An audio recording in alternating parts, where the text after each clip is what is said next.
locations, that's all right. Don't even sweat that because we gonna keep it rolling. So it creates the atmosphere of old things going on. And you have to understand something about change. Change brings you into a place where you have to rely upon somebody else that's stronger than you to do what you need done. That's what God really desires for us to be. He desires for us to be in a place where we can always look to Him, depend upon Him, and call upon Him to be whatever He desires for us to be. One of the main things that keeps people from really experiencing the true power of God is they are afraid of changing. They are afraid of becoming something different or becoming something new because they're so used to the same old stuff. Well, in God, God says, even though He says He never changes, He's the same God yesterday, today, and forever. That has to do with His power, and that has to do with His personality and the person that He truly is. But that has nothing to do with our lives, because the person that we should be and we need to be, we don't even know until we truly get in God. That was a process in my life where I felt like I was living. I felt like because I was able to do all of the things that I wanted to do, go all of the places I wanted to go, that this has got to be what life is all about.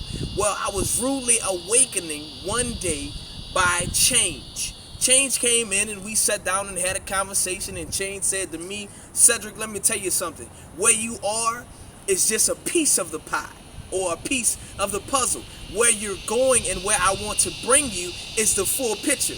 But in order for you to get there, there's a few things you're going to have to change. And I said, well, Change, I understand what you're saying, but I'm so comfortable and so satisfied where I am, I don't think I want to go that way. Well, he showed me a small glimpse into my life after I changed and fully embraced who I really am. And now there's no way that I would go back. I'm following change. I'm accepting change. I have become change because I realize what change comes to do. My encouragement to you today is this.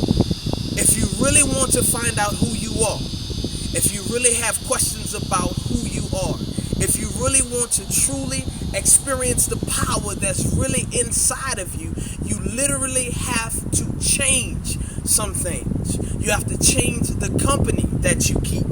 Because that old saying that said birds of a feather flock together, that's true. And the old saying that says you show me the company that you keep and I'm going to tell you who you are, that's true. Simply because of these natural facts. If you hang around something long enough, you ultimately become a part of it.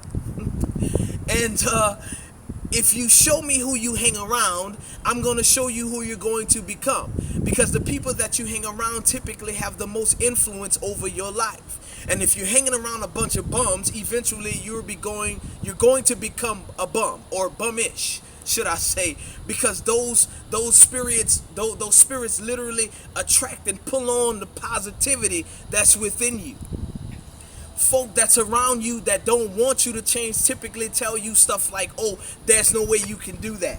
There's no way you can make that happen. I don't see you being successful in that manner. That's because they haven't accepted change.